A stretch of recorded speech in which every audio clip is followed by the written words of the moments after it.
ሰፊ ልቡና የሚገኘው ከመፈተን ነው። ተፈትኖ የማያውቅ ሰው አትንኩኝ ባይ ነው። ከሰው ጋር መኖር የማይችልም። ስለዚህ እግዚአብሔር ከመከራ የተነሳ አሰፋልኝ ያለ ቅዱስ ዳዊት ለዚህ ነው።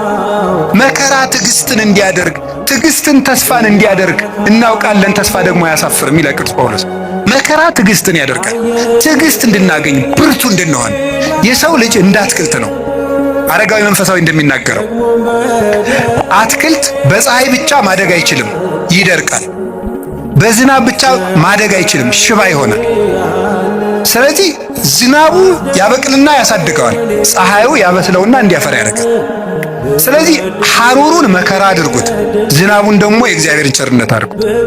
ሰው ሁልጊዜ ቸርነቱን ብቻ ቢያደርግለት መከራ ሳይመጣበት ብቻ ቢጠብቀው የሰው ልጅ ልፍስፍስ ይሆናል፣ ሰነፍ ይሆናል።